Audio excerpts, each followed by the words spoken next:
వచ్చినటువంటి ఫ్రెండ్స్ మాట వింటాం మనం. ఈ మధ్యలో ఎవరైనా పరిస్థితి ఆడమాట్లాడు వాళ్ళ కోసం చచ్చిపోతాం మనం. వాళ్ళు లేకపోతే చచ్చిపోతాం మనం. వాళ్ళేమన్నా బ్రతుకు, వాళ్ళేమన్నా జీవితం, వాళ్ళేమన్నా లైఫ్ అంతా కూడా వీళ్ళారు. మరి అవును, వాళ్ళే నీకు అన్నారు, వాళ్ళ నీకు లైఫ్ ఇచ్చారు. నీ తండ్రి ఎటువంటి వ్యక్తులు నీ కోసం నీ తండ్రిని భరించింది. నీ తల్లి ఎటువంటి అసలు నీ తండ్రి నీ కోసం భరించాడు. వాళ్ళ త్యాగానికి అనిపించలేదా? ఆ అమ్మాయి లేకపోతే బ్రతకలేను, ఆ అబ్బాయి లేకపోతే నేను చచ్చిపోతాను. ఇదా లేదారా? ఇదా దీన్ని ఏమంటారు? తమ దృష్టికి తామే శుద్ధులు అనుకుంటారంట. హల్లెలూయా. మా అభిప్రాయం మాకు ఉండవా? మా ఇష్టాలు మాకు ఉండవా? ఉండొచ్చు. కానీ ఈ అభిప్రాయం దేవుడికి మెచ్చదగిన ఉండాలి. నువ్వు తీసుకుని నిర్ణయం దేవుడు కూడా సంతోషించేదే ఉండాలి. దీంట్లో కొంచెం కష్టం ఉండొచ్చు, దీంట్లో కొంచెం ఎదురుచూపు ఉండొచ్చు. నువ్వు త్వరపడి నిర్ణయాలు తీసుకుంటే నీ జీవితం అంతా నరకానికి పాలవుతుందన్న విషయాన్ని గుర్తుపెట్టుకోవాలి. హల్లెలూయా. అందుకని వాక్యం ఏం చెప్తున్నదంటే మీ అన్ని విషయాలు కూడా, ఎన్ని విషయాలంటే చెప్పండి, కొన్ని విషయాలు విన్నావాలి. వాళ్ళు కొంచెం బట్టలు ఇచ్చే వరకు, వాళ్ళు కొంచెం స్కూల్ ఫీజు కట్టే వరకు, లేకపోతే ఎంజాయ్ చేస్తే డబ్బులు ఇచ్చేంత వరకు, వాళ్ళ అవసరాలకి మనీ ఇచ్చేంత వరకు, ఏదో వాళ్ళ దగ్గర ఉన్నటువంటిది ఏదో మనం గుంజుకునేంత వరకు కొంచెం వాళ్ళు మాట విందాము. తర్వాత మన ఇష్టం. ఇది అవును తీసుకుని నిర్ణయం. హల్లెలూయా. లేదంటారా? మాట్లాడేటండి ఎంతకంటున్నారంటే ఎంతే మాట కాదు, ఇది జరిగే విషయాలే ఇక్కడ. హల్లెలూయా. అందుకని ఇక్కడ ఏం చెప్తామన్నారంటే, పిల్లలారా అన్ని విషయంలో కూడా మీ తల్లిదండ్రుల మాట వినుడి.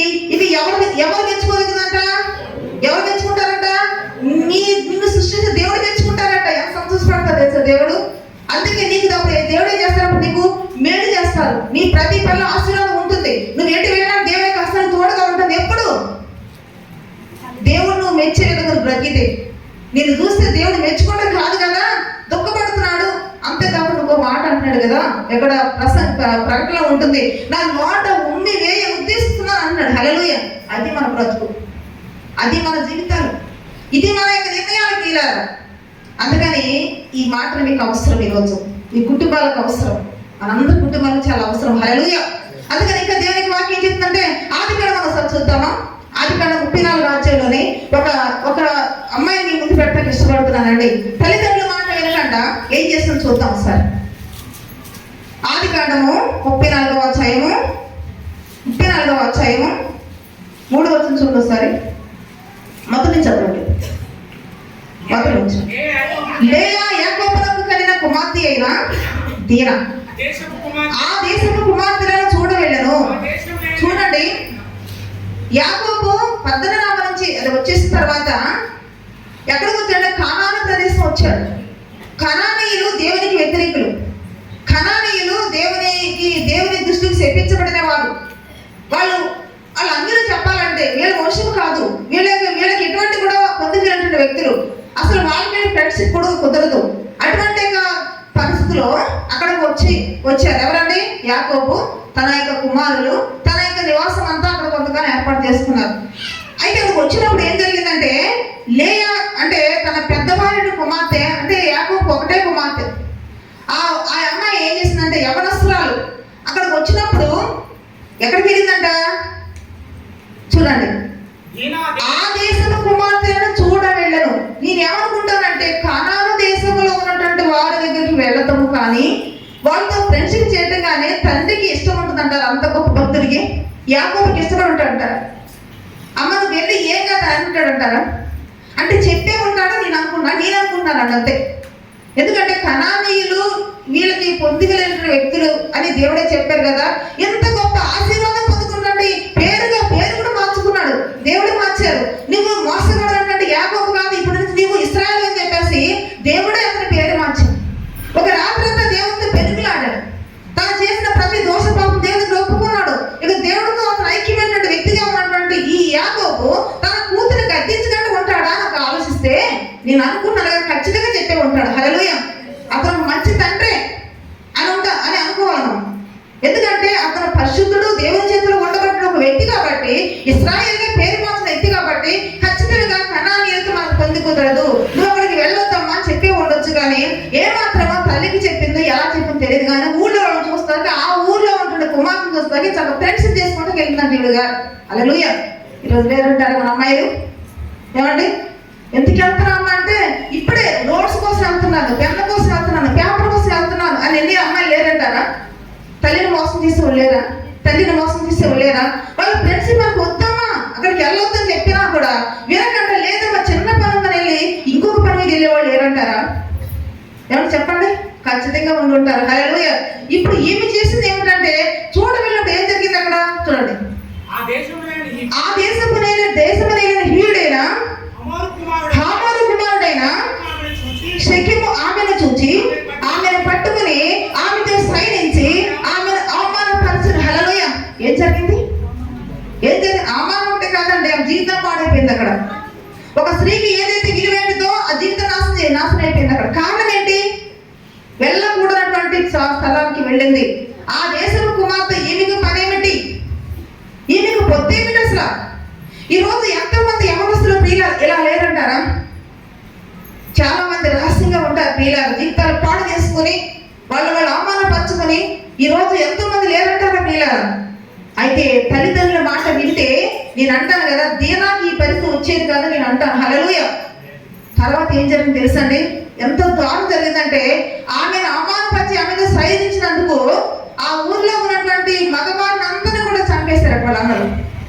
ఇదంతా పెద్ద చరిత్ర తర్వాత చదువుకోండి ఇంటికి తర్వాత. అంటే ఒక అన్నల్ని ఏం చేసింది? హంతకులు చేసింది. ఆ ఊర్లో ఉన్నటువంటి మగవారిని అందరూ కూడా నాశనానికి కాకుండా అయింది. ఈరోజు నువ్వు తీసుకున్న నిర్ణయము ఎన్ని కుటుంబాలు నాశనం చేస్తుందో తెలుసా? నువ్వు తీసుకునే నిర్ణయాలు, నువ్వు చేసే పనులు ఎన్ని కుటుంబాలు దుఃఖకరంగా అర్థం చేసుకుంటున్నావా? హల్లెలూయా. ఇలాంటి అమ్మాయిలు ఒకరు ఉన్నట్లయితే దయచేసి ప్రియులారా మీ పద్ధతులు మార్చుకొని మీకు మనవి చేస్తున్నాను. హల్లెలూయా. అందుకని ఇప్పుడు ఈ దీనా ఏం చేసింది చెప్పండి? ఆమె వెళ్ళకూడని స్థలంలోకి వెళ్ళి ఆ అమ్మాయిని చూస్తున్నాను వెళ్ళింది, ఈమె జీవితం పాడు చేసుకుంది. ఈరోజు ఫ్రెండ్స్ వల్ల ఎంతమంది అమ్మాయిలు పాడవుతుందో తెలుసా అండి? చదువుకోవటానికి ఏమో తల్లిదండ్రులు కష్టపడి చదివించి వీళ్ళైతే పెద్ద ప్రయోజనం చేయాలని దూర ప్రాంతంలో పెడితే వీళ్ళు చేసే వేషాలవి లేదంటారా ఈరోజు?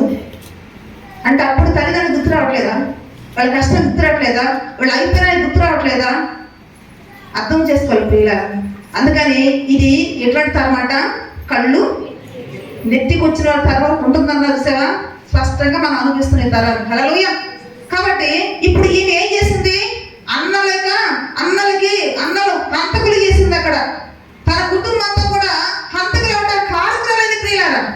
కాబట్టి నీవు దీనాలాగా ఉన్నావేమో, నీ మనసు మార్చుకోవాలని దేవుడిని హెచ్చరిస్తూ ఉన్నాడు. హల్లెలూయా. అనేక కుటుంబాలకు నువ్వు దుఃఖకరంగా ఉండొద్దు, అనేక కుటుంబాలకి వేదనకరంగా ఉండొద్దు, అనేక కుటుంబాలకు కన్నీళ్ళు ఉండొద్దు, నీ వలన కుటుంబాలు నాశనపరిచి ఉండకూడదు. హల్లెలూయా.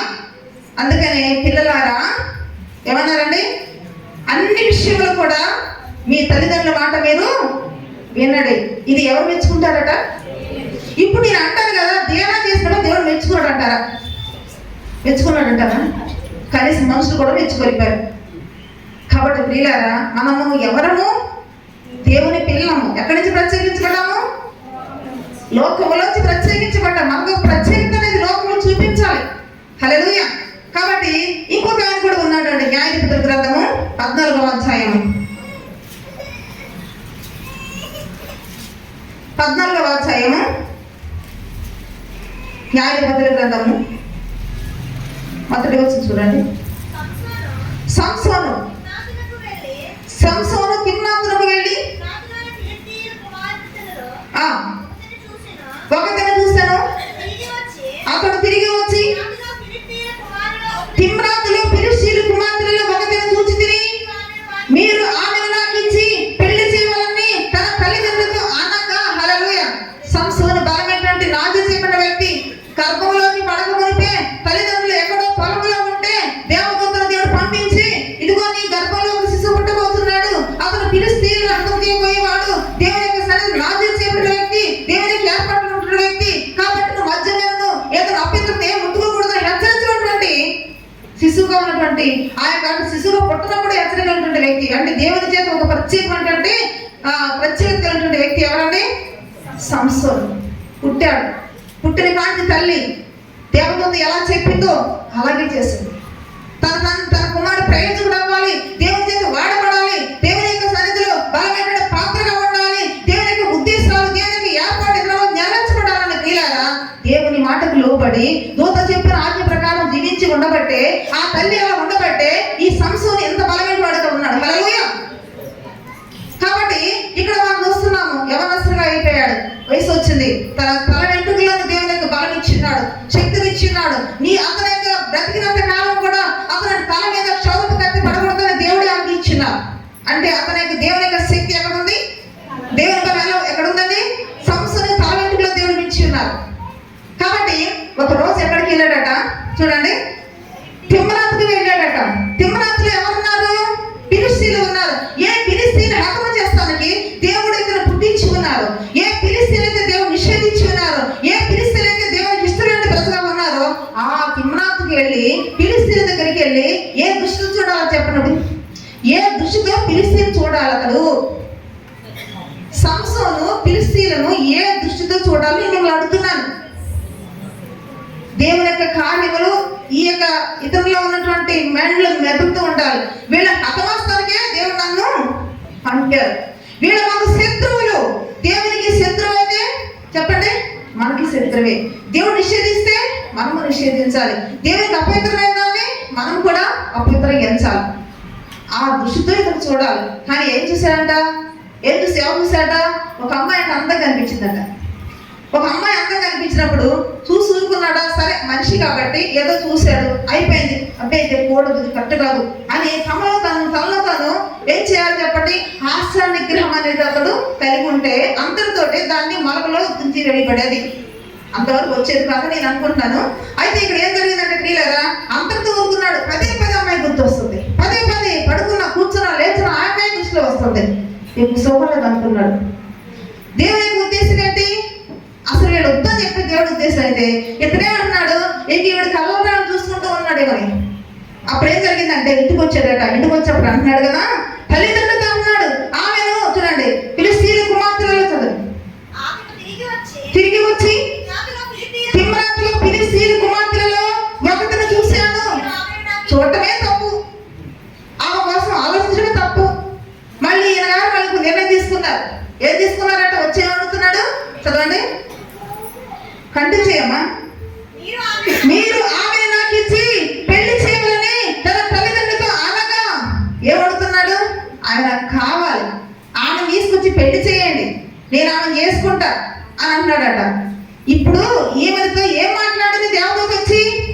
ఈ మనోహపార్యతో, ఈ సంస్కృతులతో ఏం మాట్లాడింది? ఫిలిష్తీయులు హతం చేస్తానికి కదా ఇతను గర్భంలోంచి కుమారుడు ఇచ్చి దేవుడు. ఈ వేళ మళ్ళీ ఎలా అడుగుతుంది? ఏమండి, ఏ వ్యక్తులను అయితే హతమ చేస్తారో తన గర్భంలో కుమారుడు దేవుడు అనుగ్రహిస్తున్నారో వాడి దగ్గరికి వెళ్ళట ఈ అమ్మాయి అంటే అడగాలంటే అతనికి. ఎంత దారుణం ప్రియులారా, ఎంత దారుణం! దేవుని చిత్తమా ఇది? దేవుని చిత్తమా ఇది? దేవుని సంకల్పమా? బుద్ధిహీనుడు తన అభిప్రాయం సంతోషిస్తూ ఉంటాడట. కాబట్టి అప్పుడు ఏం జరిగిందంటే తల్లిదండ్రులు ఏం చెప్పారు చూడండి, వారు నీ స్వజనుల కుమార్తెలోనే కానీ నా జనులలోనే కానీ స్త్రీ లేదనుకుని సున్నతి పొందని ఫిలిష్తీయుల నుండి కన్యకను తెచ్చుకున్నకు వెళ్ళుచున్నావా అని అడిగారట. హల్లెలూయా. ఏమన్నారట? మన సొంత కుటుంబంలో కానీ, మన స్వజనుల సొంత జనాంగంలో కానీ, మన ఇంటి వారిలో కానీ ఏ ఆడపిల్ల నీకు దొరకలేదా? ఏ కన్యక నీకు దొరకలేదా? దొరకలేదా? నువ్వు అక్కడికి వెళ్ళి ఫిలిష్తీయుల కుమార్తెను చూసి చేయమని అంటున్నావా అని తల్లిదండ్రులు అడగటంలో న్యాయం ఉందా లేదా? మాట్లాడండి. ఎవరసలుగా అయితే న్యాయం కదా అంటారు, అస్సలు వద్దదు అంటారు. ఇదేంటి ఈరోజు మా మీద ఈవిడ పెట్టింది దృష్టి అనుకుంటారు మీరు, అనుకున్న పర్లేదు. హల్లెలూయా. కాబట్టి వీళ్ళు ఏమన్నారంటే అది కృతజ్ఞత చెప్పేసి ఇక్కడ అన్నారట. అప్పుడు ఏమన్నాడు? అందుకు సంసోను ఆమె నాకు ఇష్టమైనది కనుక ఆమె నాకు తెప్పించమని తన తండ్రితో చెప్పాను. నాకు ఇష్టమైంది అంతే, మీ ఇష్టాలు నాకు పర్లేదు అంటే వాళ్ళ ఇష్టాలు ఏమి ఇంక్లూడ్ అని చెప్పండి. ఎవరి ఇష్టం కూడా ఉంది చెప్పండి? దేవుని ఇష్టం కూడా వాళ్ళ ఇష్టముల మిడత నిబంధన అనే విషయాన్ని ఇక్కడ సంసోనుకి కనపట్ల. ఎందుకంటే ఎటు చూసినా ఏమే కనపడుతుంది. ఈరోజు అంతే, తల్లి కనిపించదు, తండ్రి కనిపించడు, బంధువులు కనిపించడు, సమాజం కనిపించదు, ఏం కనిపించదు. నీ కళ్ళే నీ కళ్ళ ముందు ఎవరెత్తున్నారో ఆ తప్ప ఏం కనపట్లేదు.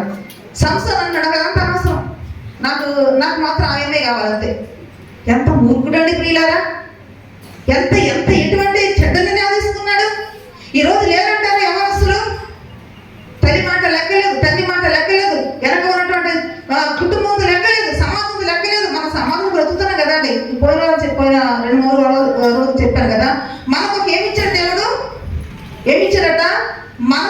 ఇచ్చాడు. హల్లెలూయా.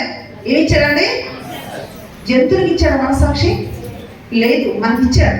మనం జీవాత్మ కాబట్టి మనకు ఒక మనశ్శాస్త్రం ఉంది కదా, మనకు కొన్ని కుటుంబాలు లింకుపోయి ఉంటాయి కదా, కొన్ని బంధాలు ఉంటాయి కదా. కాబట్టి మనం తీసుకున్న నిర్ణయాలు నీ వెనక వారిని లేక నేను సృష్టించిన దేవుని కూడా సంతోషించే విధంగా తీసుకునే నిర్ణయాలు ఉండాలండి. హల్లెలూయా.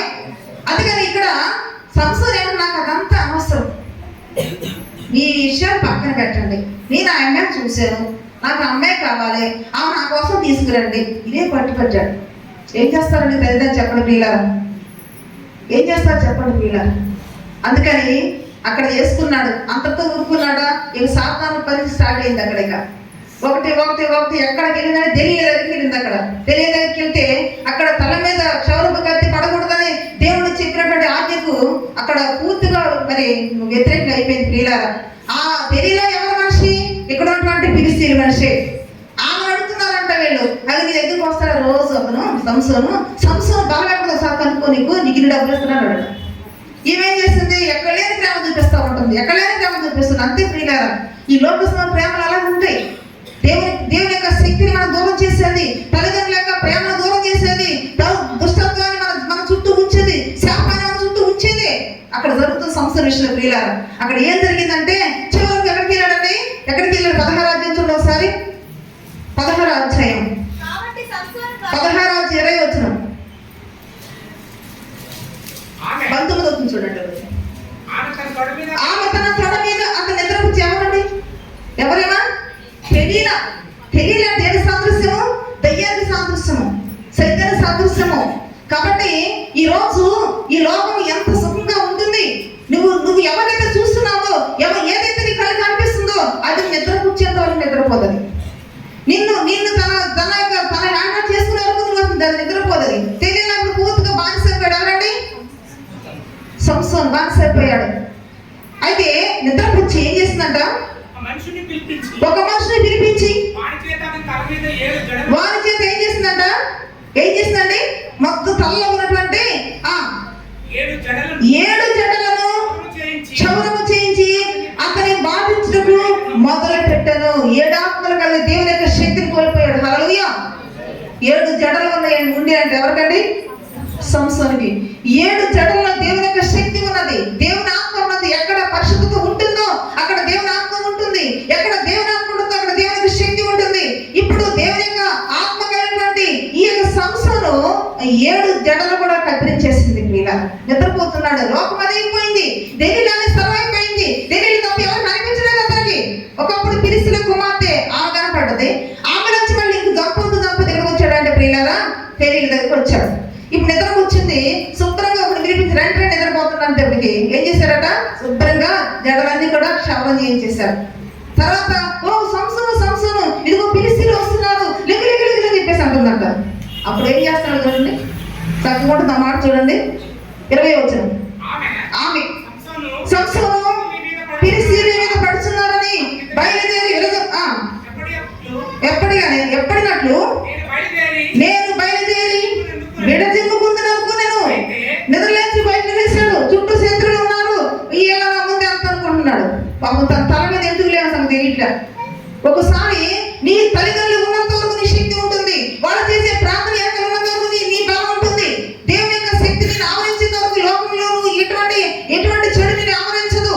ఎప్పుడైతే నువ్వు దేవుని యొక్క సన్నిధిలో నువ్వు దూరం వైపు బ్రతుకుతావు, నీ నిర్ణయాలు, నీ ఉద్దేశాలు, నీ యొక్క అలవాట్లు కానీ కూడా నీ తల్లిదండ్రులు బాధింపచేసి సమాజానికి వ్యతిరేకంగా జీవించి లేకపోతే దేవునికి దుఃఖపెట్టే విధంగా చేస్తావో అప్పుడు ఇప్పుడున్నటువంటి శక్తికి అప్పుడు ఉండదు. హల్లెలూయా.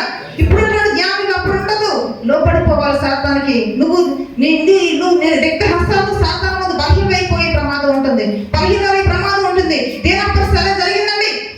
దేన అనుకుని ఉండొచ్చు, నాకేంటి, నాకు వెనకాల అన్నలు ఉన్నారు, 12 అమ్మలు ఉన్నారు, లేకపోతే నా తండ్రి ఉన్నాడు, నేను ఒక దేవుని బిడ్డ అనుకుంది, ఏమనుకుందో కానీ ఎంత ధైర్యంగా వెళ్ళిందంటే ఆమె చూడకుండా ప్రదేశానికి వెళ్ళింది, వెళ్ళకుండా ప్రదేశానికి వెళ్ళింది, చేయకుండా సహవాసం చేస్తానికి వెళ్ళింది, చెడ్డ నిర్ణయాలు తీసుకుంది. ఏం చేసింది అక్కడ? ఏం సాధించింది చెప్పండి మీరు? ఏం సాధించింది? తన జీవితాన్ని కోల్పోయింది. చివరకు అక్కడ ఉన్నటువంటి వారందరూ కూడా చచ్చిపోయారు, మగవారు. ఇంకా ఏం జరిగింది? తన అన్నలు హంతకులు అవటానికి, నరహత్య చేస్తానికి మూల కారణం ఏమయ్యింది? హల్లెలూయా.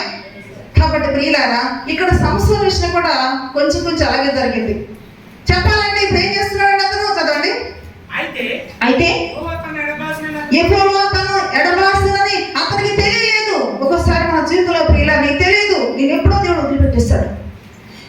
ఎప్పుడైతే నువ్వు తల్లిదండ్రులకు అవగతిగా నిర్ణయం తీసుకున్నావో, ఎప్పుడైతే దేవునికి లోపడినటువంటి వ్యక్తులు జీవిస్తున్నావో, ఎప్పుడైతే నీ జీవితంలో పాపానికి బానిసైపోయినావో, ఒక వ్యక్తి నువ్వు బానిసై జీవిస్తున్నావో, అప్పుడే దేవుడి యొక్క శక్తి నీలో బయటికి వెళ్ళిపోయింది. ఈ రోజు నువ్వు ఉన్నావంటే వెనకాల మీ అమ్మ చేసే ప్రార్థన అవ్వచ్చు, నీ తల్లి చేసే ప్రార్థన అవ్వచ్చు, సంఘం చేసే ప్రార్థన కావచ్చు, దేవుని కృప కావచ్చు. హల్లెలూయా. ఇది ఎప్పుడు ఉండదండి, ఇది ఎప్పుడు ఉండదు. సంసోను యొక్క జీవితం చూసినట్లయితే ఎంత దుఃఖించుకుంటారు తల్లిదండ్రులు, చెప్పండి అమ్మా, చెప్పండి మీరు. తల్లిదండ్రులు ఎంత దుఃఖించుకుంటారు. అయ్యో ఇదేమి కర్మ, నాకు దేవుడు నా గర్భంలో ఒక మంచి కుమారుడు అనుకున్నాను, ఫిలిష్తీయుని హతం చేస్తానికి ఒక వీరుడు నా కడుపులో పుట్టించాడు అనుకున్నాను, ఏమిటి నాకు ఈ కర్మ అని చెప్పేసి ఎంత ఏడ్చి ఉండొచ్చు అంటారు. ఒక్క మాటే మనకు బైబిల్ రాయబడింది.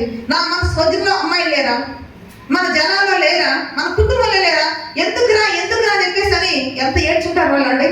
ఏమన్నాడు సంవత్సరం? ఏమన్నాడండి? నాకు అదంతా అనవసరం, నేను చూసాను, నాకు నచ్చింది, నాకు అమ్మాయి కావాలంతే. ఎక్కడికి వచ్చింది ఇప్పుడు? అక్కడి నుంచి ఎక్కడికి వచ్చింది కథ?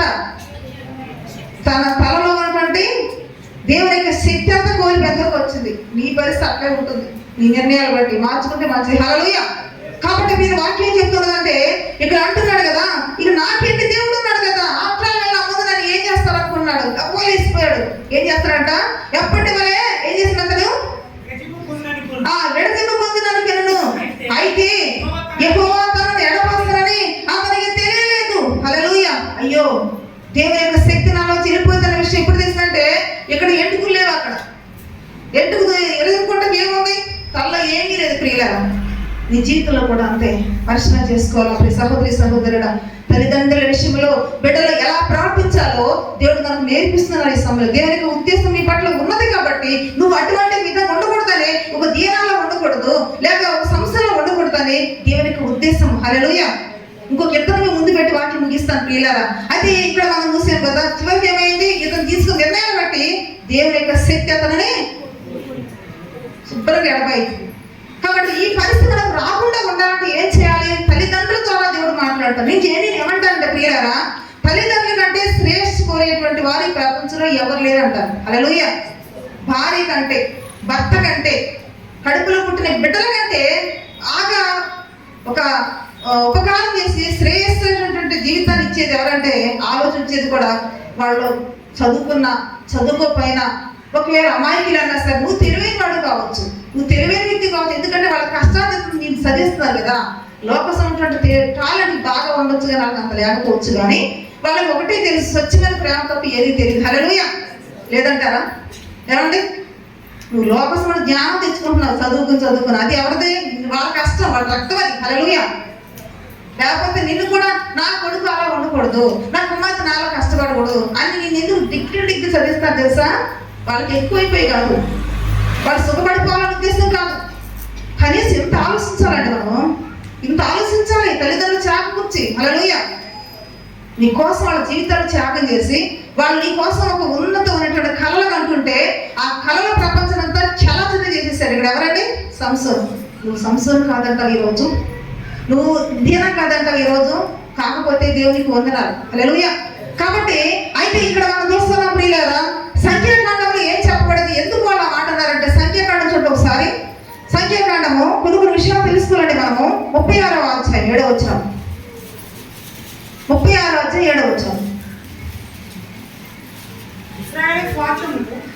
ఇశ్రాయేలీయుల స్వాస్థ్యము ఒక గోత్రములో నుండి వేరొక గోత్రము లోనికి పోకూడదు. ఇశ్రాయేలీయులు ప్రతి వాడును తన తన పితరుల గోత్ర స్వాస్థ్యమును హత్తుకొని ఉండవలెను. మరియు ఇశ్రాయేలీయులకు వారి వారి పితరుల స్వాస్థ్యము కలుగునట్లు ఇశ్రాయేలు గోత్రములలో స్వాస్థ్యము గల ప్రతి కుమార్తెయు తన తండ్రి గోత్ర వంశములనే పెళ్లి చేసుకోలేను. ఇక్కడ చూడండి, మీరు సంఖ్యాకాండం ఇంటికి అంతా చదువుకోండి. దేవుడు చెప్పిన ఆజ్ఞ అంటే, ఎవరి గోత్రములో ఉన్న వాళ్ళని ఆ తండ్రి గోత్రములో చేసుకోవాలి. తండ్రి స్వాస్థ్యము రావాలంటే, తల్లిదండ్రుల యొక్క స్వాస్థ్యము మీకు రావాలంటే చేసుకోవాలి అని ఖండితంగా దేవుడు చెప్పారు అక్కడ. అలాగ ఒకవేళ చేసుకోకుండా ఎవరైనా ఉన్నట్లయితే ఇక వీళ్ళని బయటకు వదిలేస్తారు అంతే. వీళ్ళ స్వార్థ్యములు కనీసం ఒక్క పైసా కూడా వీళ్ళకి ఏమాత్రం కూడా హక్కు ఉండదు. హల్లెలూయా. ఇది ఎవరు పెట్టినటువంటి నిబంధన? అందుకే ఇది వాగ్దానంతో కూడినటువంటి ఆజ్ఞ అని ఎవరు చెప్పారు? పౌలు గారు చెప్పారు అక్కడ కొలస్సీ పత్రిక చెప్పారు. అయితే ప్రియులారా, మనం చూస్తున్నాం ఇక్కడ దేవుడే చెప్పారు మీ స్వతంత్రలో. అంటే ఎందుకు మనోహు తన భార్య ఈ యొక్క సంస్థను వాదించారంటే దేవుడు వారికి ఇచ్చినటువంటి నిబంధన లేక ఆజ్ఞను వాళ్ళు అలా నిర్వర్తించుకుంటూ వస్తూ ఉండి అదే మాట సంస్థను చెప్పినప్పుడు సంస్థను వాడు మాట విన్నాడా? కాబట్టి ఈరోజు మనం ఏంటంటే అదేం లేదు, అదే మనకు పట్టదు. మన ఘోష, తల్లిదండ్రుల ఘోష ఎవరికి అర్థం కాదు ప్రియులరా. వీళ్ళు ఎవరు సంతోషం కోరుకుంటారు చెప్పండి? తల్లిదండ్రులు ఎవరు సంతోషం కోరుకుంటారు? వీళ్ళు సంతోషపడితే చాలనుకుంటున్నారు. నిజంగా ఒకళ్ళు చూస్తుంటారు, నేను చచ్చిపోవాలనిపిస్తుంది అని అంటున్నారు చాలా మంది కూడా. మన సంకులను బయట నుంచి కూడా తెలుస్తుంది. కాబట్టి పిల్లలు తీసుకునే నిర్ణయాలు బట్టి ఆ పిల్లలలో ఉన్నటువంటి పరిస్థితులు బట్టి చచ్చిపోతే బాగుంది అనిపిస్తుంది అమ్మగారు. నిజంగానే నా మాట ఎంటలేదు అన్నటువంటి పరిస్థితి తీసుకొస్తుంది. చాలా బాగా అనిపిస్తుంది పిల్లలు. ఎందుకు ఇలా అంటే దెయ్యం పడుతుంది వాళ్ళకి. దెయ్యంలా పడుతుంది అంతే పొరపాటు చెప్పాలంటే. దీనానికి ఎలా పట్టిందో దెయ్యం, సంవత్సరానికి ఎలా పట్టింది దెయ్యం పడుతుంది. దేవుని ఆజ్ఞ మీరుతున్నారు. తల్లిదండ్రులు హృదయంలో ఉన్నటువంటి ఆలోచన, ఆవేదన, వీళ్ళ అభిప్రాయాలు ఏమాత్రం గౌరవించినందుకు తీరారా వీళ్ళ జీవితంలో ఏ సుఖపడతారు చెప్పండి? సంవత్సరం సుఖపడ్డా? ఏమంటే దేనా సుఖపడ్డదా? చరిత్రలో మిగిలిపోయిన ఆమెక చెడిపోయిన వ్యక్తిగా. హల్లెలూయా. పరిశుద్ధ గ్రంథంలో ఒక గొప్ప ఇశ్రాయేలు అనగా ఎవరు చెప్పండి? దేవుని యొక్క జనాంగము. అతని కుమార్తెకు చరిత్రలో పాడైపోయిన వ్యక్తిగా బైబిల్లో గ్రంథంలో ఇంకింపడదు పిల్లరా. అది యాకోబు తప్పంటారా? అనుకుందాం. యాకోబు తప్పంటారా? యాకోబు తప్పు కాదు. ఆమె తీసుకునే నిర్ణయాలు తప్పు, ఆమె చేసే పని తప్పు పిల్ల. కాబట్టి నీ తల్లిదండ్రులు తప్పలేదు. నువ్వు తీసుకునే నిర్ణయాలు బట్టి నీ జీవితానికి నాశనం అవడానికి కారణం నీవే. హల్లెలూయా. కాబట్టి ఇంకొక మాట మనం చూస్తామన్నట్లే చూడండి. ఆదికాండము 24వ అధ్యాయం 3వ వచనం చూడండి. మొదటి నుంచి చూడండి. 24:1 చూడండి. అబ్రహాము బహుకాలము గడిచి వృద్ధుడై ఉండెను. అన్ని విషయములను యెహోవా అబ్రహామును ఆశీర్వదించెను.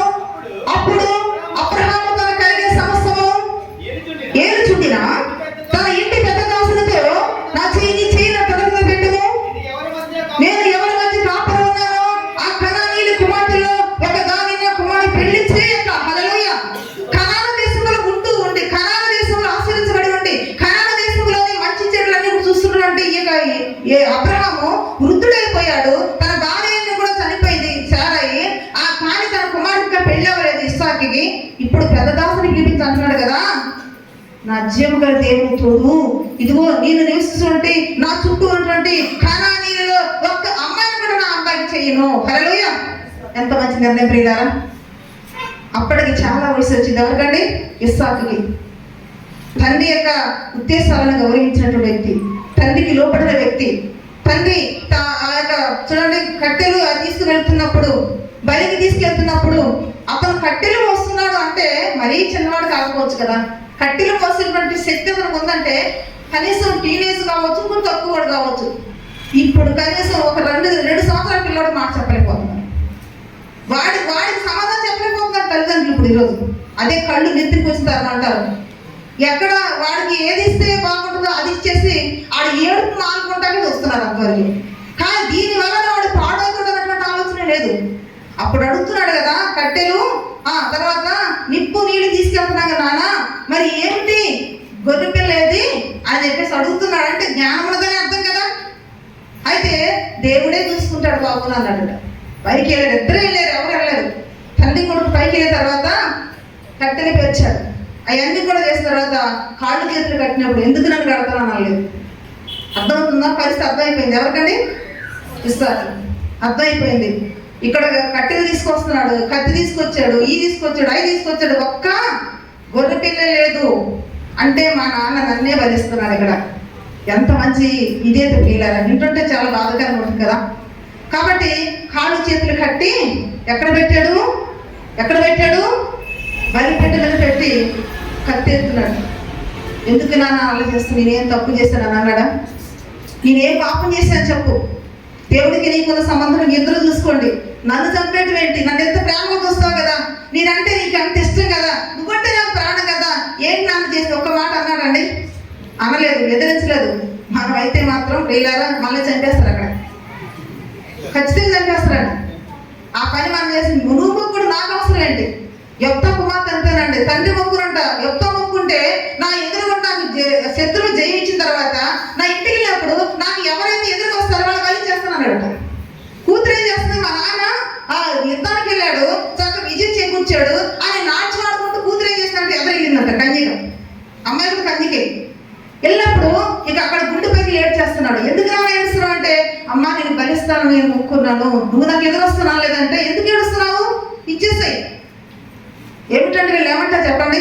వీళ్ళది ఏమంటారు? ఇథేయత అంటారు, లోబడి మనస్తత్వం అంటారు. అన్ని విషయాల్లో కూడా ఎవరు మాట్లాడుతున్నారు? వాళ్ళు తల్లిదండ్రులు మాట్లాడినటువంటి లక్షణాలు చూసాం ప్రియులారా. అప్పుడు నిజంగా విశ్వాసానికి మెచ్చినటువంటి దేవుడు ఆగు అబ్రహామా, ఒక్క క్షణం దేవునికి స్వరణ పట్టి అక్కడ చంపేసేవాడు అంతే కొడుకుని. అంటే ఇక్కడ మనం ఏం నేర్చుకున్నాం అంటే, నాకు అర్థమైంది ప్రియులారా, ఇక్కడ ఇస్సాకులో చాలా గొప్పతనం ఉంది కదా. అబ్రహాంకి దేవుడికి సంబంధాలు ఒక్కసారి పక్కన పెట్టినట్లయితే అక్కడ గొప్పతనం అంతా ఎవరిది? ఇస్సాకుది అనుకోవాలి. ఇస్సాకు అన్నిటికీ సిద్ధమైపోయాడు. ఎవరికి లోబడ్డాడు అంటారు? తండ్రికి లోబడి. కాబట్టి ప్రియులారా, తండ్రి అభిప్రాయాలు గమనించి అలాగ పెరిగినటువంటి ఇస్సాకు అబ్రహాము తండ్రి తన కుమారుడిగా వివాహం విషయం వచ్చేంత వరకు కూడా పల్లెత్తి నిర్ణయం తీసుకోలేదు. హల్లెలూయా. కనాను కుమార్తెలు అందగత్తెలు చుట్టూ ఉన్నా సరే వాళ్ళ కన్నెత్తి చూడలేదండి ఎవరు? ఇస్సాకు చూడలేదు. కానీ మన సంసంగ్ గారు ఏం చేశాడు? అలా వెళ్ళి ఇలా చూసి నెత్తికి పెట్టుకున్నాడు అంతే. హల్లెలూయా. కొంతమంది వీక్నెస్ కదండి, చూస్తే అలా పడిపోతారు అంతే. దాన్ని ఏమంటారు? తుదొక ప్రభు యొక్క మహాశక్తిని బట్టి ఎలా ఉండాలని చెప్పి వాక్యం చెప్తుంది, బలవంతులే ఉండాలని. హల్లెలూయా. అయితే ఇక్కడ ఏం జరిగిందంటే ప్రియులారా, ఇక్కడ నా కుమార్తె నా యొక్క స్వజనుల కుమార్తెను వెళ్ళి పలానా చోటుకి తీసుకురామంటే అలాగే వెళ్ళాడు, అలా తీసుకొచ్చాడు. అంటే ఇవన్నీ కూడా ఎందుకు చెప్తాను ప్రియులారా, ఇక్కడ సంసోను తల్లిదండ్రులు అందుకే అంతగా చెప్పారు ఎవరికి? సంసోనుకి. కానీ నీ స్వజనుల సంతానం తప్ప వేరే అమ్మాయిని కానీ అబ్బాయిని చేసుకోవడం ఇక్కడ మాటకు వాళ్ళు ఏం చేస్తారంటే ఇశ్రాయేలు ప్రజలు కట్టుబడి ఉన్నారు. ఈ రోజు నేను నా జీవితంలో ఏం నేర్చుకుంటున్నావు, నువ్వు ఏ నిర్ణయం తీసుకున్నావు నేను అడుగుతున్నాను. హల్లెలూయా. కాబట్టి ఇక్కడ ఇంత విధేయతగా ఇస్సాకు చూసాము. ఇంకా అపొస్తలుల కార్యాలు 21:9 మనం చూస్తున్నట్టయితే అక్కడ ఫిలిప్పీ కుమారులు ఉంటారు. నలుగురు కుమార్తెలు, నలుగురు కన్యకలు వాళ్ళు ప్రవశించువారంట. హల్లెలూయా. వాళ్ళ కోసం పౌలు గారు సాక్ష్యం చెప్తున్నాడు. అక్కడ మీరు చదువుకుని ఇంటికి తర్వాత 21:9 ఉంటుంది. పౌలు గారు ఫిలిప్పీ అనేటువంటి ఒక శిష్యుని యొక్క కుమార్తెలు ఆ ఇంటికి వెళ్ళినప్పుడు దైవజనం చేసిన పరిచర్య కానీ వాళ్ళు ప్రవశించే విధానం కానీ దైవిక లక్షణం బట్టి కానీ ఎవరు సాక్ష్యం చెప్తున్నారు తెలుసా? అక్కడ పౌలే చెప్తున్నారు. అక్కడ నిజంగా నేను అక్కడ నలుగురు కుమార్తెలు చూసినాను, ఫిలిప్పీ కుమార్తెలు, వాళ్ళు ప్రవశించే వాళ్ళని చెప్తున్నాడు. ఈరోజు నీ కోసం ఏ సాక్ష్యం నీ లోకంలో, నీ కోసం దైవజనం ఏ సాక్ష్యం చెప్తాను? నువ్వు మెసేజ్ ఇస్తున్నావు, లేక నీవు నీ గురించి దేవుడు ఏ సాక్ష్యం చెప్తున్నారు, నీ కోసం సమాజం ఏ సాక్ష్యం చెప్తున్నా ఒకసారి పరిశీలన చేసుకున్నావా? కాబట్టి ప్రియులారా, ఈ సమయంలో తల్లిదండ్రుల విషయంలో బిడ్డల యొక్క నిర్ణయాలు, వాళ్ళ యొక్క ప్రవర్తన ఎలా ఉండాలో నేర్చుకుంటున్నాం. హల్లెలూయా. కాబట్టి 2 మాటలు వాక్యం ముగించేసుకొని చూడండి. సామెతల గ్రంథం 30:17 రాసుకోండి, లేకపోతే 30:17 సామెతల గ్రంథం ముగించేసుకుందాం. ఇంకా 30వ అధ్యాయం చదవండి. తండ్రిని అపహసించి తల్లి మాట వినని వాని కన్ను లోయ కాకులు పీకు పక్షిరాజు పిల్లలు దాన్ని తినుడు. హల్లెలూయా. ఎలా శపిస్తున్నాడంటే ఇక్కడ సొలొమోను రాస్తూ తండ్రిని అపహరించి అంటే తండ్రిని హేళన చేయకూడదు. అవమానం సరదాగా మాట్లాడుతూ పక్కన పెట్టండి. చాలా మంది హేళన చేస్తారు తండ్రిని. తండ్రి అంటే అసలు ఏమాత్రం కూడా విలువ లేకుండా మాట్లాడుతుంటారు. వాడు వీడు చెప్తారు పిల్లలు. అది ఎంత మాత్రం మంచిది కాదు, నీ జీవితాన్ని శ్రేష్ఠకరం కాదు, అది నీకు మేలుకరం కాదు. కాబట్టి తల్లిని అపహాసం చేయకూడదు, హేళన చేయకూడదు, వేళకోళం చేయకూడదు. సరదాగా ఫ్రెండ్స్ గా మాట్లాడుకునే విషయాలు కాకుండా నేను చెప్పేది ఏంటంటే ప్రియులారా, పూర్తిగా వాళ్ళు అంటేనే అసలు వాళ్ళని విలువే ఉండదు కొంతమందికి, పిల్లలకి తల్లిదండ్రులు అంటే. అలా ఎప్పుడు కూడా చేయకండి ప్రియులారా. ఇంకో రెండోది ఏంటంటే ఏమన్నారట, ఇంకా ఏం చెప్పండి? 20వ అధ్యాయం 20:30 చూడండి. 20వ అధ్యాయం 30 సామెత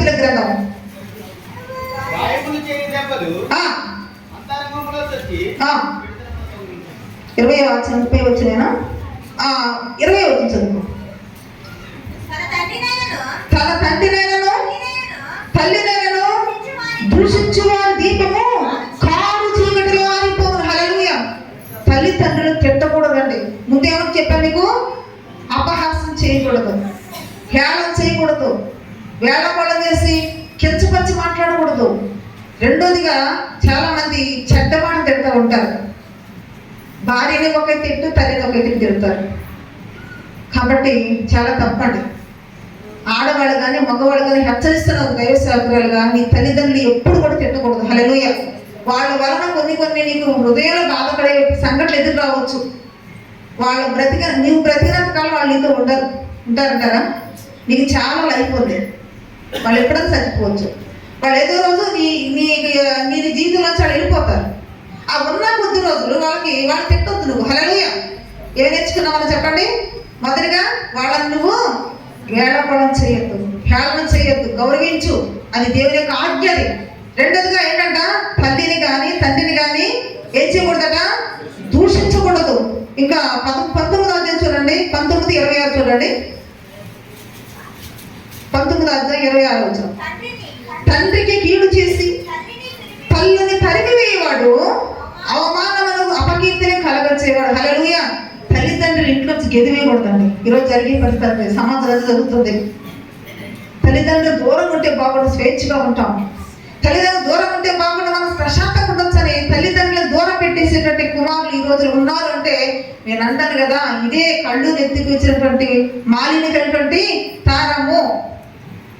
చనిపోయేంత వరకు నీ తల్లిదండ్రులు నీ దగ్గర ఉండటం అనేది అది నీ బాధ్యత, అది దేవుని కార్యని. హల్లెలూయా.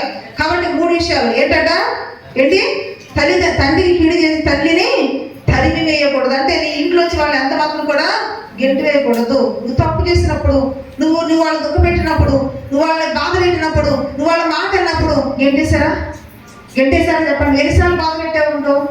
పుట్టిన కానించి ఎన్నిసార్లు నీ విషయంలో వాళ్ళు బాధపడి ఉంటారు, ఎన్నిసార్లు దుఃఖపడి ఉంటారు, ఎన్నిసార్లు హృదయం తెచ్చుకుని ఉంటారు. ఎప్పుడైనా ఇంట్లోంచి పోవాలని అన్నారా? ఎప్పుడైనా గెంటేశారా? ఇది వెళ్ళిపోతే మా ఇంట్లో ప్రశాంతంగా ఉండొచ్చు, ఖర్చులో తగ్గితే మా స్వేచ్ఛ ఉండొచ్చు అనుకున్నారు తల్లిదండ్రులు. మరి నువ్వు ఎందుకు అనుకుంటున్నావు? నీకు ఎందుకు వస్తున్న నిర్ణయాలు అంటే ఇది ఒక మాలిన్య తరమ కనుక. హల్లెలూయా. అందుకని ఏం చేయకూడదట, ఇంటిలోంచి వారిని తరిమివేయకూడదు. 21వ అధ్యాయము 15 చూడండి. సామెతలు 21:15.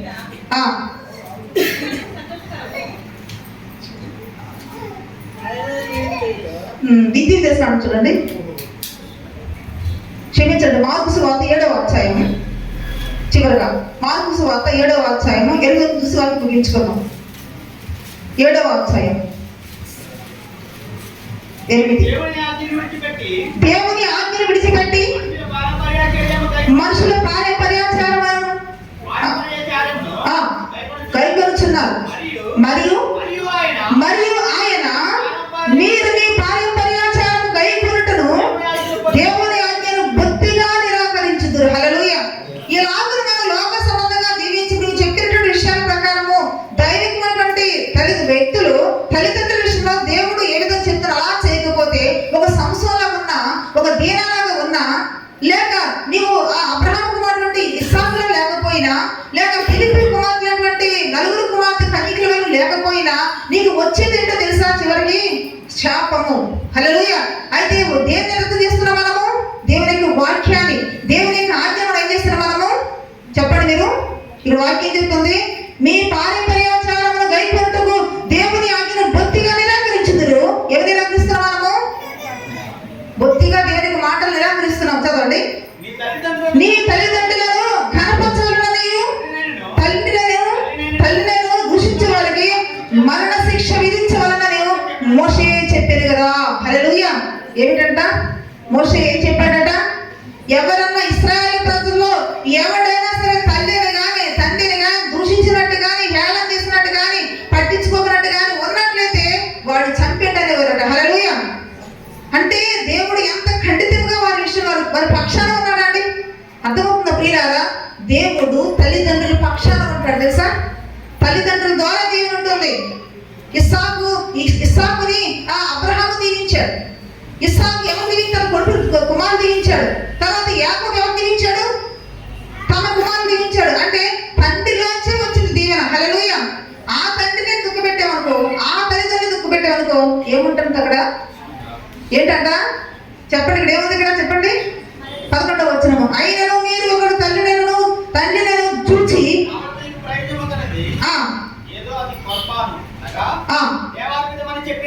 చెప్పిన ఎడల తన తండ్రి పేరును తల్లి పేరును వారిని ఏమీ చెయ్యనియక ఏమీ చేయరట. కొంతమంది పిల్లలు పడికి పెట్టడం ముద్ద పెట్టలేదు, కనీసం ఒక చీర కొనరు, తండ్రికి ఒక డ్రెస్ కొనరు. ఇది మన పద్ధతుల ప్రియులరా. కాబట్టి నా ప్రియ సహోదరి సార్ మీరు ఏమంటారంటే దేవుని యొక్క వాక్యం ఇలాగ మిమ్మల్ని ఎంకరేజ్ చేయట్లా, మిమ్మల్ని ఇలా ప్రోత్సహించట్లా. నేను కూడా అదే చెప్తున్నాను. కాబట్టి సంస్థలాగా ఒకవేళ ఉన్నావేమో, లేకపోతే దీనాలాగా నీవు ఉన్నావేమో, మార్చుకోవడం చాలా మంచిది. కళ్ళు నెత్తి వచ్చిన తరములో మనం ఉన్నాం ప్రియులారా. నీకు దేవుని ఆశీర్వాదం కావాలంటే, నీకు దేవునికి దీవెన కావాలంటే ఎవరో అమ్మాయి కోసం, ఎవరో అబ్బాయి కోసం చచ్చిపోవాలని నిర్ణయం తీసుకుని అవసరం లేదు. హల్లెలూయా. మరి నువ్వు చచ్చిపోతే నేను చచ్చిపోతాను, నా తల్లి ఏం చేస్తావు? చెప్పండి మీరు. నీకు ముగ్గు మగతిన అమ్మాయి కోసము, ముగ్గు మగతిన అబ్బాయి కోసము, లేకపోతే నేను చచ్చిపోతాను, అది లేకపోతే చచ్చిపోతాను అన్నం దగ్గర భీష్మించి కూర్చున్నావు. నీ కోసం కొన్ని ఆశలు పెట్టుకుని వాళ్ళు బ్రతుకంతా నీ కోసం త్యాగం చేసుకుంటూ సరైనటువంటి విధానం లేకపోతే నిన్ను ప్రేమించి కొండంత ప్రేమ పెట్టుకున్నప్పుడు నీ తల్లి విషయంలో ఏం నిర్ణయం తీసుకుంటావు? నువ్వు చచ్చిపోతే పరిశ్రమ చేసుకోవాలి ప్రియులారా. దేవుడి కొద్ది మందిని సాధించడం కాక.